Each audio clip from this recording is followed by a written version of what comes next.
Hello दोस्तों, मैं doctor Dharmendra Kumar Sinha, visiting professor and psychologist. आज मैं विश्व प्रसिद्ध मोटिवेशनल राइटर, स्पीकर कैर्लोटा एल की थॉट आप लोगों से आर्ट ऑफ लिविंग के तहत शेयर करने जा रहा हूँ। मित्रों, अपने अतीत से बाहर निकलना हर किसी के लिए एक समान नहीं होता।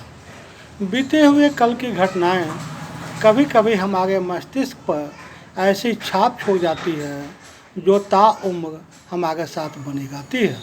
दरअसल वो घटनाएं हमारे मस्तिष्क पर छाप नहीं छोड़ती, बल्कि उस खास वक्त में हमने क्या महसूस किया, हमें जीवन भर यह याद रह जाता है। एक समय में घटित किसी घटना का असर हर किसी पर अलग अलग होता है।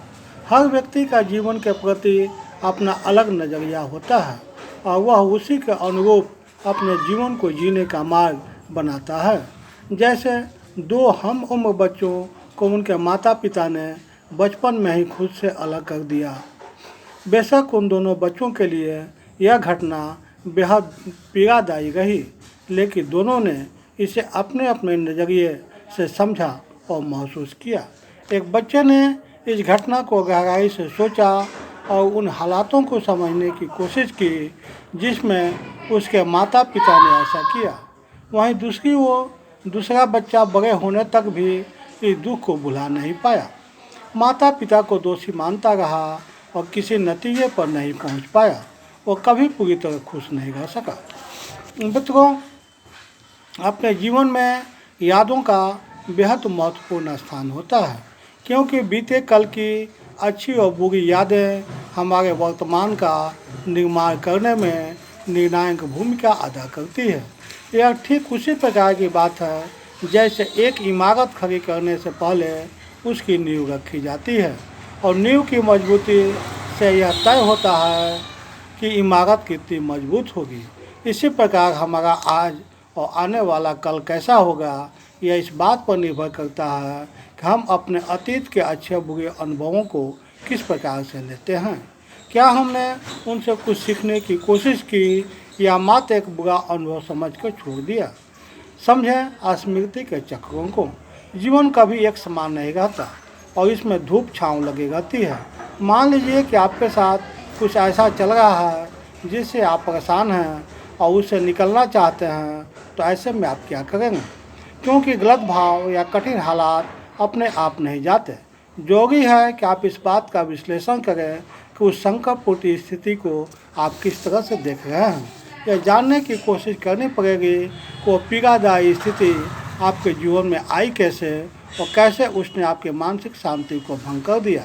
इसके लिए न केवल अपने उन सारे घटनाक्रमों को याद रखना पड़ेगा, बल्कि स्वयं को उस व्यक्ति के स्थान पर भी खड़ा करके सोचना पड़ेगा जिसकी वजह से आपको कष्ट हुआ। आपको उस व्यक्ति का नज़रिया और मानसिक स्थिति उसी की तरह सोचकर समझने का प्रयास करना होगा कि उन्होंने आपके साथ ऐसा क्यों किया। तब शायद आप समझ पाएँ कि कोई व्यक्ति हमें दुख इसलिए नहीं पहुंचाता कि वह हमारे प्रति बुरे भाव रखता है, बल्कि कोई किसी को चोट शायद इसलिए पहुंचाता है क्योंकि उसको सोचने समझने की शक्ति बस वहीं तक होती है। यह एक सीमा के आगे जीवन को देख पाने में सक्षम ही नहीं हो पाता। वो अपने बीते करे हुए अनुभवों को ही सच मानकर बैठा है। उसे उसी तरह प्रतिक्रिया देना आता है। अतीत को पीछे छोड़ दें। इस बात से इनकार नहीं किया जा सकता कि हम सबका एक अतीत निश्चित रूप से होता है जो हमेशा साथ जुड़ा होता रहता है। इस अतीत की बदौलत ही हम अपने वर्तमान के व्यक्तित्व को आकार दे पाते हैं। पर इसका अर्थ यह बिल्कुल नहीं है कि आपका अतीत हमेशा आपके फैसलों को प्रभावित करता रहे। इस बात को स्वीकारने में ही भलाई है कि बीता हुआ कल बेशक आपके जीवन का एक अटूट हिस्सा है, लेकिन वह जा चुका है और लौट कर वापस नहीं आएगा। हाँ, यह आप पर निर्भर करता है कुछ गुजरे कल के अनुभवों से आपने कितना कुछ सीखा।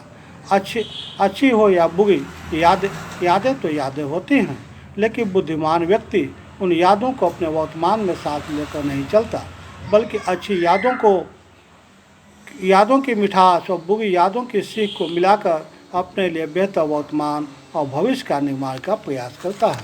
मित्रों, सिखाते हैं कटु अनुभव ही। मानव प्रवृत्ति कुछ ऐसी है कि दुखद, पीड़ादायी एवं भूरी घटनाओं या यादों को न तो हम याद करना चाहते हैं और न ही उनके बारे में बात करना चाहते हैं। लेकिन जीवन के तमाम कटु अनुभव जब धीरे धीरे इकट्ठे होने लगते हैं तो हमारे मस्तिष्क में उनकी एक कड़ी सी बन जाती है, जो किसी के साथ साझा न करने पर धीरे धीरे हमारे मानसिक सेहत पर असर डालने लगती है।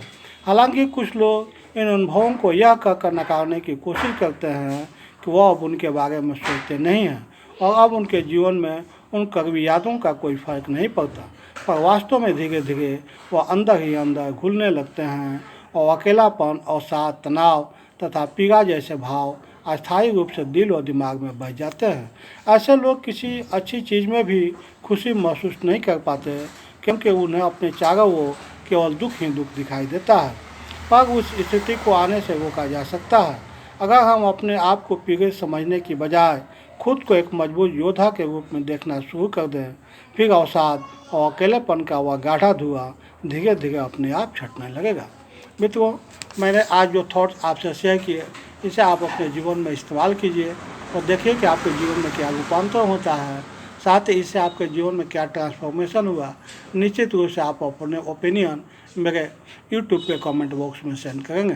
साथ ही मेरे इस वीडियो को ज़्यादा से ज़्यादा लाइक करें, शेयर करें और सब्सक्राइब करें, ताकि मैं अन्य वर्ल्ड वाइड मोटिवेशनल स्पीकर, राइटरों की थॉट आप लोगों के सामने ला सकूं, आपसे शेयर कर सकूं।